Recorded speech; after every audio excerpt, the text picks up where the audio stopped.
ಇನ್ನು ಧನುಸ್ಸು ರಾಶಿ. ಈ ಧನುಸ್ಸು ರಾಶಿಯವರಿಗೆ ಬಹಳಷ್ಟು ಯೋಗಗಳು ನೋಡಿ. ಗ್ರಹಮಂಡಲದಲ್ಲಿ ಸೂರ್ಯನೇ ಮುಖ್ಯವಾಗಿರ್ತಕ್ಕಂಥ ಗ್ರಹ ಅಂತ ನಾವು ಕರಿತೀವಿ. ಇವತ್ತು ಕೂಡ ನಾವು ಹೇಳ್ತೀವಿ, ರಾಜಕೀಯ ಕ್ಷೇತ್ರದಲ್ಲಿ ಇರ್ತಕ್ಕಂಥವರಿಗೆ ಅವ್ರು ಎಷ್ಟೇ ಸೈಕಲ್ ಹೊಡೆದ್ರೆ ಅಧಿಕಾರಕ್ಕೆ ಬರೋಕ್ಕಾಗಲ್ಲ ರೀ. ರವಿಯ ಬಲ ಅಂತಕ್ಕಂಥದ್ದು ಇರಬೇಕು, ಸೂರ್ಯನ ಬಲ ಅಂತಕ್ಕಂಥದ್ದು ಇರಬೇಕು. ಸೂರ್ಯನ ಬಲ ಅಂತಕ್ಕಂಥದ್ದು ಇದ್ದರೆ ಅವರು ರಾಜಕೀಯ ಕ್ಷೇತ್ರದಲ್ಲಿ ನಾಯಕತ್ವದಲ್ಲಿ ಉನ್ನತ ಸ್ಥಾನಮಾನದ ನಾಯಕತ್ವವನ್ನು ಅನುಭವಿಸ್ತಕ್ಕಂಥ ಯೋಗಗಳು ಬರುತ್ತೆ. ಅದೇ ರವಿ ಏನಾದರೂ ನೀಚದಲ್ಲೋ ಅಥವಾ ಎಲ್ಲೋ ಒಂದು ಕಡೆ ಬಲಹೀನನಾಗಿಯೋ ಇದ್ದರೆ ನಿಮ್ಮ ಜಾತಕದಲ್ಲಿ ಖಂಡಿತವಾಗಿ ನೀವು ಬರೀ ಸೈಕಲ್ ಹೊಡೆಯೋದೇ ಆಗುತ್ತೆ. ರಾಜಕೀಯ ಕ್ಷೇತ್ರದಲ್ಲಿ ಸ್ವಯಂ ಸೇವಕರನ್ನು ಮಾಡಿಕೊಂಡು ಸಮಾಜ ಸೇವೆ ಮಾಡ್ತೀನಿ ಅಂದ್ಕೊಂಡು ಊರು ತುಂಬ ಸಾಲ ಮಾಡಿಕೊಂಡು ಹೆಂಡತಿ ಮಕ್ಕಳಿಗೆ ಉಪವಾಸ ಹಾಕ್ಕೊಂಡು ಈ ರೀತಿಯೆಲ್ಲ ಅವ್ಯವಸ್ಥೆ ಪಡ್ತಕ್ಕಂಥವ್ರು ಬಹಳಷ್ಟು ಜನ ಇದ್ದೀರ. ಗೊತ್ತು ನನಗೆ, ಬಹಳಷ್ಟು ಜನ ನನ್ನ ಹತ್ರನೂ ಬರ್ತಾ ಇದ್ದಾರೆ. ಯಾಕೆ ಈ ಮಾತನ್ನು ನಾನು ಹೇಳ್ತೀನಿ ಅಂದರೆ, ಧನುಸ್ಸು ರಾಶಿಯವರಿಗೆ ರವಿಯ ಬಲ ಅಂತಕ್ಕಂಥದ್ದು ತುಂಬ ಚೆನ್ನಾಗಿದೆ. ಸಪ್ತಮ ಸ್ಥಾನದಲ್ಲಿ ರವಿ ಸಂಚಾರ, ಅದರಲ್ಲೂ ಈಗ ರವಿಯ ಒಂದು ಯೋಗ ಅಂತಕ್ಕಂಥದ್ದು ನಿಮಗೆ ಬರ್ತಾ ಇದೆ.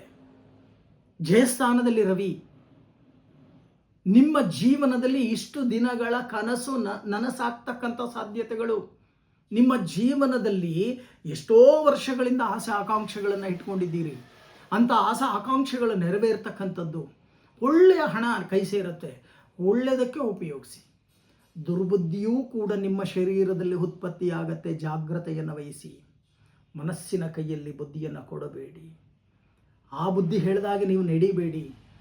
ಏನೇ ಹೆಜ್ಜೆ ಇಡಬೇಕಾದರೂ ಸ್ವಲ್ಪ ಆಲೋಚನೆಯನ್ನು ಮಾಡಿ ಹೆಜ್ಜೆಯನ್ನು ಇಡ್ತಕ್ಕಂಥ ಕೆಲಸವನ್ನು ಮಾಡಿ. ಆಗ ಬಹಳಷ್ಟು ಅನುಕೂಲಗಳನ್ನು ನೀವು ಪಡಿತೀರಾ. ಆದರೆ ಈ ಮಾಸದಲ್ಲಿ, ಜುಲೈ ಮಾಸದಲ್ಲಿ ಧನಯೋಗ, ಧನ ಲಾಭಗಳು ಬರುತ್ತೆ. ಉಪಯೋಗವನ್ನು ಮಾಡಿಕೊಳ್ಳಿ. ಇನ್ನೊಂದು ಆರೋಗ್ಯ ಭಾಗ್ಯ ಅಂತಕ್ಕಂಥದ್ದಿದೆ, ಉಪಯೋಗವನ್ನು ಮಾಡಿಕೊಳ್ಳಿ. ದಾನ ಧರ್ಮಗಳನ್ನು ಮಾಡೋಕ್ಕೆ ಮುಂದಾಗ್ತೀರಾ, ದೇವತಾ ಕಾರ್ಯಗಳನ್ನು ಮಾಡಲಿಕ್ಕೆ ಮುಂದಾಗ್ತೀರಾ, ಧರ್ಮ ಕಾರ್ಯಗಳನ್ನು ಮಾಡಲಿಕ್ಕೆ ಮುಂದಾಗ್ತೀರಾ, ಎಲ್ಲೋ ದಾನಗಳನ್ನು ಮಾಡಲಿಕ್ಕೆ ಮುಂದಾಗ್ತೀರಾ. ಅಯ್ಯೋ 4 ಜನಕ್ಕೆ ಅನ್ನದಾನ ಮಾಡೋಣ ಅನ್ನೋ ಮನೋಭಾವ ಇವೆಲ್ಲವೂ ಕೂಡ ಕಂಡು ಬರುತ್ತೆ. ಇನ್ನು ಕೌಟುಂಬಿಕ ಅನ್ಯೋನ್ಯತೆ, ಕುಟುಂಬದಲ್ಲಿ ಸ್ವಲ್ಪ ಭಿನ್ನಾಭಿಪ್ರಾಯಗಳು ಅಂತಕ್ಕಂಥದ್ದು ಬರುತ್ತೆ. ಎಚ್ಚರಿಕೆ ವಹಿಸಿ. ಆ ಕುಟುಂಬದಲ್ಲಿ ಭಿನ್ನಾಭಿಪ್ರಾಯಗಳು ಬರಬಾರ್ದು, ಅನ್ಯೋನ್ಯತೆ ಅಂತಕ್ಕಂಥದ್ದು ಬರಬೇಕು. ಸ್ವಲ್ಪ ಪ್ರಯತ್ನವನ್ನು ಪಟ್ಟರೆ ಅದು ಕೂಡ ನಿಮ್ಮ ಪಾಲಿಗೆ ಲಭ್ಯವಾಗುತ್ತೆ. ಇನ್ನು ದಾಂಪತ್ಯದಲ್ಲಿ ದಾಂಪತ್ಯ ಅನ್ಯೋನ್ಯತೆ ಅಂತಕ್ಕಂಥದ್ದು ಬರುತ್ತೆ. ಒಂದು ಕಡೆ ಆರೋಗ್ಯದ ಕಡೆ ಸ್ವಲ್ಪ ಗಮನವನ್ನು ಹರಿಸ್ತಕ್ಕಂಥ ಕೆಲಸವನ್ನು ಮಾಡಿ. ಈಗಾಗಲೇ ಶರ್ಕರ ವ್ಯಾಧಿ, ಅರ್ಬುದ, ರಕ್ತಪಿತ್ತಾದಿಗಳಲ್ಲಿ ಅನುಭವಿಸ್ತಾ ಇದ್ದೀರಿ ಬಹಳಷ್ಟು ಜನ. ಅವರು ಸ್ವಲ್ಪ ಆರೋಗ್ಯದ ಕಡೆ ಗಮನವನ್ನು ಹರಿಸಿ. ಆದಷ್ಟು ಧನ್ವಂತರಿ ಮಹಾಗಣಪತಿಯ ದೇವಾಲಯ ಎಲ್ಲಿದೆಯೋ ಅಲ್ಲಿಗೆ ಹೋಗಿ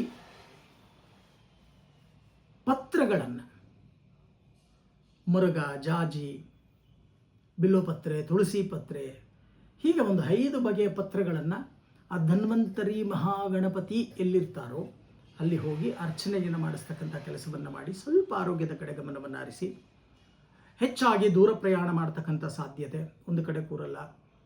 ಅದರಲ್ಲೂ ವಿಶೇಷವಾಗಿ ದೇವರ ದರ್ಶನ ಅಂತಕ್ಕಂಥದ್ದು, ತೀರ್ಥಯಾತ್ರಾ ದರ್ಶನವನ್ನು ಮಾಡಲಿಕ್ಕೂ ಕೂಡ ಮುಂದಾಗ್ತೀರಿ.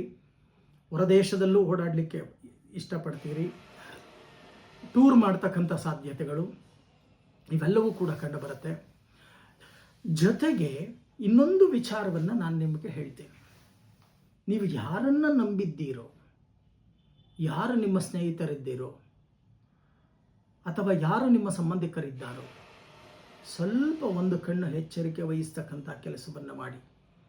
ಎಲ್ಲೋ ಒಂದು ಕಡೆ ಮೋಸದ ತಂತ್ರಕ್ಕೆ ಬಲಿಯಾಗ್ತಕ್ಕಂಥ ಒಂದು ದಾರಿಯನ್ನು ಮಾಡಿಬಿಡ್ತಾರೆ ಅವರು. ಎಚ್ಚರಿಕೆಯನ್ನು ವಹಿಸ್ತಕ್ಕಂಥ ಕೆಲಸವನ್ನು ಮಾಡಿ. ನೀವು ಎಚ್ಚರಿಕೆ ವಹಿಸಲಿಲ್ಲ ಅಂದರೆ ಕೊರಳಿಗೆ ಸುತ್ತಾಕೊಳ್ತಕ್ಕಂಥದ್ದು ಗ್ಯಾರಂಟಿ ಅಂತ ಹೇಳುತ್ತೆ ಜಾತಕ. ಆದರೆ ಈ ಮಾಸದಲ್ಲಿ ನೀವು ಮಾಡಬೇಕಾಗಿರ್ತಕ್ಕಂಥ ಒಂದು ಪರಿಹಾರ, ಔದುಂಬರ ವೃಕ್ಷ. ಬಹಳಷ್ಟು ಜನಕ್ಕೆ ಔದುಂಬರ ವೃಕ್ಷ ಅಂದರೆ ಏನು ಅಂತಲೇ ಗೊತ್ತಿಲ್ಲ. ಹತ್ತಿ ಮರ ರೀ. ಹರಳಿ ಮರ ಹೇಗೆ ಅಶ್ವತ್ಥ ವೃಕ್ಷ ಅಂತಲೇ ಹೇಳ್ತೀವೋ ಹಾಗೆ ಔದುಂಬರ ವೃಕ್ಷ ಅಂತ ಅಂದರೆ ಹತ್ತಿ ಹಣ್ಣು ಬಿಡುತ್ತೆ ಗೊತ್ತಾ, ಅದೇ ಮರ. ಔದುಂಬರ ವೃಕ್ಷಕ್ಕೆ ಪ್ರತಿನಿತ್ಯ ಹೋಗಿ ದೀರ್ಘದಾಂಡ ನಮಸ್ಕಾರ, ಅಂದರೆ ಮರವನ್ನು ಸ್ಪರ್ಶ ಮಾಡಬೇಕು. ಚೆನ್ನಾಗಿ ಅರ್ಥ ಮಾಡ್ಕೊಳ್ಳಿ. ಆ ವೃಕ್ಷವನ್ನು ಸ್ಪರ್ಶ ಮಾಡಿ ದೀರ್ಘದಾಂಡ ನಮಸ್ಕಾರವನ್ನು ಮಾಡ್ತಕ್ಕಂಥ ಕೆಲಸವನ್ನು ಮಾಡಿ. ಖಂಡಿತವಾಗಿ ಶುಭ ಫಲಗಳು ನಿಮಗೆ ಪ್ರಾಪ್ತಿಯಾಗುತ್ತೆ.